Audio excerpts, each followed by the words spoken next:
Bill White's Midday Rant is a short, sharp take on what's happening and how it relates to you.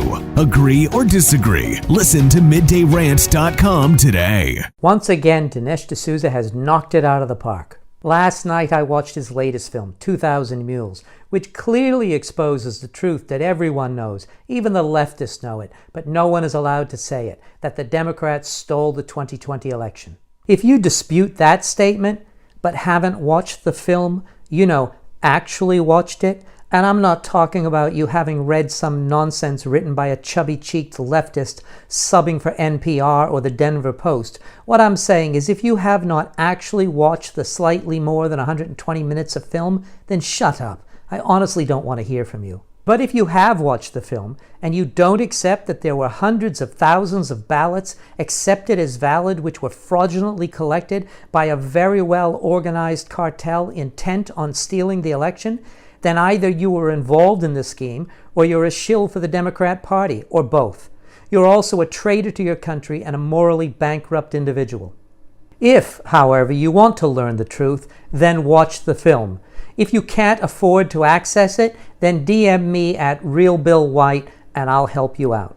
Anyway, at one point toward the end of the film, Charlie Kirk says the left will seek to smear 2,000 Mules and Dinesh personally. And just as expected, even before the official release, leftist publications have attacked the geo-tracking used to identify the mules from government surveillance video, describing this tool as imprecise and inaccurate. But Chief Justice John Roberts, who is hardly right-wing, wrote in a 2018 opinion, quote, "When government tracks the location of a cell phone, it achieves near-perfect surveillance as if it had attached an ankle monitor to the phone's user," end quote. And then in December 2019, the so-called newspaper of record, the New York Times, published a piece they called One Nation Tracked, and described the accuracy of geo-tracking as follows, quote, "A single dot appeared on the screen representing the precise location of someone in President Trump's entourage at 7:10 a.m. It lingered around the grounds of the president's Mar-a-Lago club in Palm Beach, Florida, where the president was staying, for about an hour," end quote.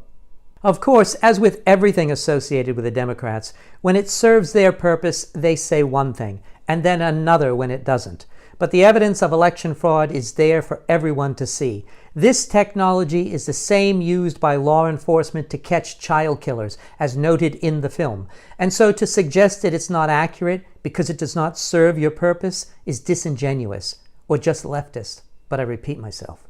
My advice is to watch the film. It records more than 2,000 criminals committing nearly 1 million felonies in multiple states. All it takes is for one federal agent or one sheriff to step up and to do the right thing, to do their jobs.